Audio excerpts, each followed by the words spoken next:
Hi, you're tuned into Why America. I'm Leeja Miller. In their ongoing effort to weaponize Charlie Kirk's killing into a crusade against the left in America, J.D. Vance this week has endorsed continued doxing of people who don't say the correct things about Kirk's killing.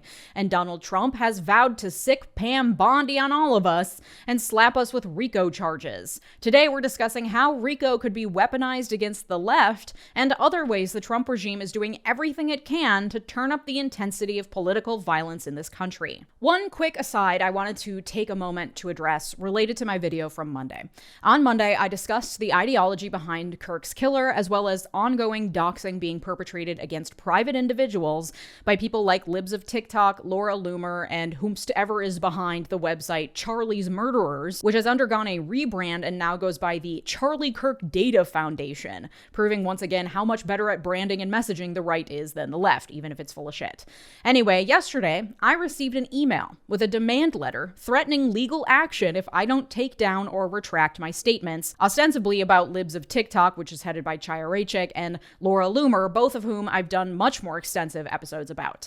Now, I didn't even want to talk about this because the threats don't hold legal water, and this was written by some random, uninvolved individual with too much time on their hands, so it's really not worth the breath. But I decided to bring it up only to highlight what is likely going on behind the scenes for all of your favorite political commentators, whether they're acknowledging it or not. This person is not a lawyer, and they clearly used ChatGPT to create a legit-sounding legal letter meant to scare me into compliance. Unfortunately for them, I used to literally write these things for a living. And also, I'm a staunch character, and I hate being told what to do. Staunch character. Most independent content creators do not have legal professional backgrounds and do not know how to analyze a claim for defamation. Most individuals who make a post about Charlie Kirk and then someone sends them something like this to scare them do not have professional legal backgrounds and do not know how to analyze a claim for defamation. There is a near 100% probability that I am not the only person who has received a threatening sounding demand letter like this in the week since Kirk's death. And while it's not the same as death threats, it still works to chill free speech, something Charlie Kirk claimed to be a big proponent of, even the mean speech. So this isn't legal advice, but just so we're all aware, to bring a valid claim of defamation, a person who is a public figure has to prove that you made a public statement that was factually untrue and wasn't just an opinion, and that you did so with actual malice. That is, you did so knowing the information was untrue or with reckless disregard for the truth. Okay, so if it was just an opinion, like for example saying that Charlie Kirk was an awful person who deserved to die, that's not defamatory. And if it was a true statement, like for example saying that libs of TikTok and 𝗪𝗓𝗦𝗧𝗏 have made a concerted effort to publicly dox as many individuals as possible in the week since his death, that is not defamatory either. If you get a threatening sounding demand letter, it's still a good idea to consult with an attorney. And if you are a person who makes public commentary as part of your job, it would be a good idea to make sure you have business insurance and that insurance covers litigation fees. Okay, that's all I'll say on that. Moving on to RICO. According to a reporting from Alternet, the Department of Justice has taken down a study showing white supremacist and far-right violence outpaces all other types of terrorism and domestic violent extremism in the United States. The DOJ website hosted the study conducted by the National Institute of Justice until September 12th, 2025. Again, the DOJ removed an official study, and it appears that the regime is attempting to remove data, per usual, to make it easier to spread their own propaganda and talking points, claiming that left-wing violence is ruining this country. This week, Trump said he was working with Pam Bondi to look into using RICO to bring racketeering charges against left-wing groups. Even before Charlie Kirk's killing, Trump was calling on RICO investigations into 95-year-old George Soros, the billionaire and longtime Democratic donor. He also said RICO charges should be brought against the people who were booing him to his face when he recently appeared at a restaurant in D.C., saying they should be put in jail.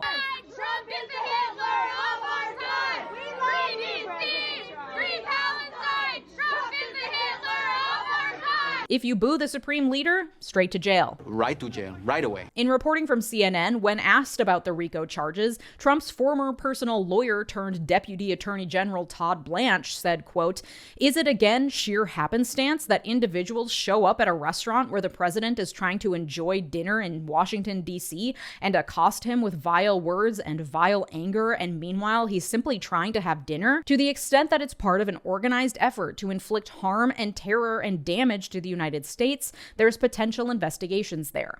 So just so we understand what he's suggesting, the people protesting at Trump's dinner were sent there as part of an organized operation, and their actions, which included waving flags and yelling, "Trump is the Hitler of our time, free DC, free Palestine," which is frankly just clever. I don't know how they got so close to the president. Like, they were 5 feet from him screaming at his face.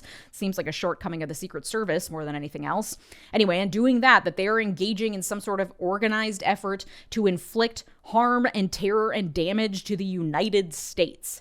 Now, it is true that they were affiliated with an organization, and that organization, Code Pink, has received threats from both sides of the aisle, with Trump threatening them with RICO charges, and back in 2024, after they called for the government to stop funding Israel, Nancy Pelosi threatened them with FBI investigations and alleged that they have ties to China, an accusation Code Pink has denied, saying their finances are transparent and audited, and they don't receive funds from any foreign governments. Okay, but is this enough to bring RICO charges? RICO is the Racketeering, Influenced, and Corrupt Organizations Law, originally created in 1970 because organized crime, gangs, the mob, etc., made it really difficult to get at the crime bosses or attack an organized crime syndicate as a whole. Instead, they had to try people individually for the crimes that they committed, fraud, money laundering, etc., and mob bosses were very good at making sure their underlings did the dirty deeds, leaving it very difficult to pin anything on them, which sounds exactly like Trump, but when he does it, it's legal. I don't know. Today, however, the government rarely uses RICO in the way that it was originally intended. For example, both R. Kelly and P. Diddy were charged with RICO violations. To successfully bring a RICO claim, prosecutors must prove beyond a reasonable doubt that a person was engaged in a pattern of racketeering activity connected to an enterprise. So there must be an enterprise. This doesn't have to be an organized business entity necessarily, but it needs to be a discrete entity, a crime family, a drug cartel, a political party, an organization of some sort, etc. It can't just be a disparate group of disconnected people. And the pattern of racketeering activity means that there must be at least 2 racketeering activities within 10 years committed through the enterprise. There are numerous activities in the list of qualifying racketeering activities. Those include robbery, bribery, drug trafficking, all types of fraud, obstruction of justice, money laundering, human smuggling, bringing in or harboring certain aliens, terrorism, and unlawful procurement of citizenship or passports or other citizenship documents. A few of those, like obstruction of justice, terrorism, and crimes related to immigration, should be ringing some alarm bells for you, as those are the very types of crimes that the government is accusing numerous individuals of, some of whom are trying to exercise their free speech rights, or who have committed no crimes at all. So the government must show the individuals being charged are part of an organization or enterprise of some sort, and committed or furthered 2 of these activities as part of that enterprise within a 10-year time period. RICO cases are notoriously difficult to bring because prosecutors have to prove so many things beyond a reasonable doubt. The existence of the enterprise itself, the timeline, the underlying criminal acts, including every element of those acts. This would, of course, be a bit easier if, for example, Trump named Code Pink or George Soros's Open Society Foundations or Antifa as terrorist organizations, which he has threatened to do. Just so we're clear, there is no Antifa organization hierarchy. There's no leader of the Antifa movement. There is no structure or membership lists. Not that that would stop the administration from designating it a terrorist organization. I just wanted to put that out there for the record. But labeling anything as terrorist then opens up a lot of quasi-legal pathways to go after members and leaders of the group and any organizations or people who support that group. And certain lawmakers are intent on opening up even more legal pathways to go after leftists and leftist organizations. A bill was proposed by Senator Ted Cruz, along with other Republican lawmakers back in July, called the Stop Financial Underwriting of Nefarious Demonstrations and Extremist Riots, or Stop Funders Act. The act would add rioting to the list of offenses that could be part of a RICO investigation and prosecution. Under the criminal code, a riot includes an act of violence that creates clear and present danger or results in damage or injury to property or people, or the threat of such acts. This bill would put a target on the back of any entity that helps to organize a demonstration or protest, and anyone who shows up to those protests, no matter how peaceful they try to make it. Again, a riot includes the mere threat of property damage. It is not a strategy stretch for the regime to take this and run with it and say any peaceful gathering of people, especially leftists, constitutes a threat of property damage. I mean, look at them. They're crazy, lunatic leftists. They're rioting in the streets. Any act of resistance against ICE could be deemed a riot and thrown into a RICO case, which comes with the potential of 20 years in prison.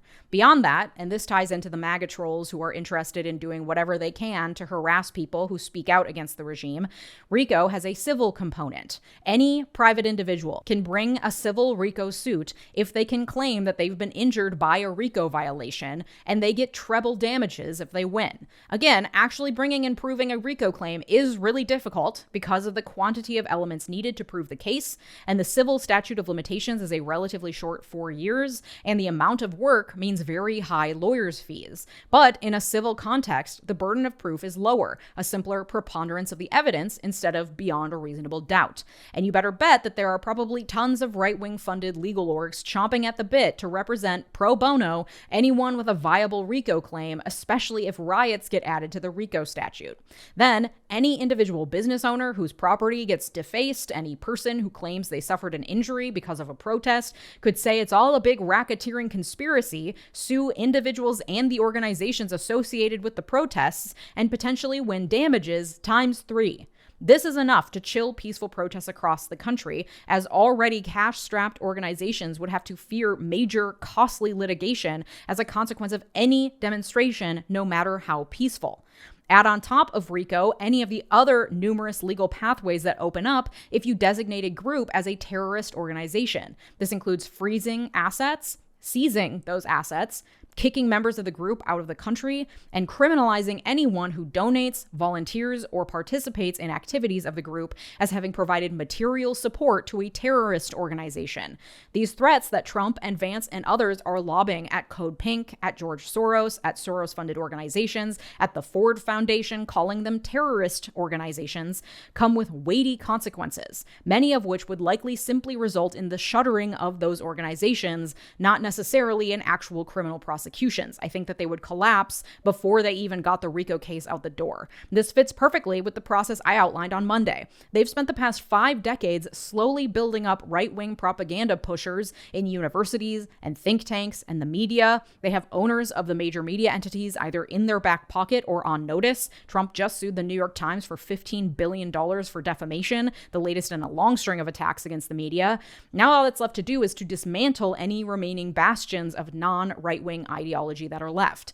Get the universities to come to heel through threats of defunding, accusations of harboring Hamas supporters, threats against their tax-exempt status, federal investigations, and more. Sue the non-right-wing media until they comply or fold. Defund NPR and PBS. Now this is their opportunity to dismantle the think tanks, foundations, nonprofits, and civil society groups that don't espouse their right-wing ideology through threats of defunding, removing tax-exempt status, and potentially now designation as terrorist organizations and potential RICO lawsuits. Meanwhile, the regime's minions like 𝗖𝗓𝗡𝗘𝗥𝗦, Laura Loomer, and the trolls in all our email inboxes do the work of silencing and threatening the individuals. It only takes a handful of individuals as targets being made into examples, charged with RICO violations for showing up to a protest, charged with providing material support to a terrorist group, or slapped with an incredibly costly defamation lawsuit to instill fear into a large portion of the population, to scare them into silence and compliance. The regime understands the power of that fear, and they are now weaponizing the death of one man at the hands of an individual who appears to lack any formal political affiliation or ideology into the pretext needed to carry out their fear campaign. So what do? Certainly never shut up, that's for sure. Call your senators and representatives, especially if they are in the Senate or House Judiciary Committees, to tell them you oppose S2376 in the Senate or HR 4620 in the House. Those are the bills trying to add rioting to the RICO statute. Don't shut up about that. It's an easy sell too. Just say Ted Cruz is trying to add rioting to the RICO statute so they can prosecute protesters as organized criminals. It sounds pretty bad. But also, do your due diligence. Protect yourself and don't make it easy for them. I'm not encouraging anyone to do anything illegal, of course. I'm just saying, hypothetically, if I were to do anything, I would maybe consider looking into how to post things anonymously online. I'm sure there are guides. I would also consider covering my face in tattoos if I were to hypothetically turn up at a peaceful protest. I'm just spitballing here. I assume, but of course I'm not endorsing, that there are many people on various short-form video apps and elsewhere sharing very helpful information about hiding your identity, etc. Probably that exists. I couldn't tell you though, of course. I don't know. I'm just a baby. If you want the joy of supporting independent media, consider clicking the big join button here on YouTube or joining my Patreon community at patreon.com/LeejaMiller, where you will find all of these episodes completely ad-free. Thank you to my multi-platinum patrons, Mark, Sarah Shelby, Art, David, RH, Latranger Lucas, Thomas Johnson, and Tay. Your generosity truly makes this channel what it is, so thank you. And if you like this episode, you'll like the one from Monday about the ideological motivations behind Charlie Kirk's murder. Spoiler, it's probably the dumbest video I've ever made. Thanks so much for watching. Have a good day. Bye-bye!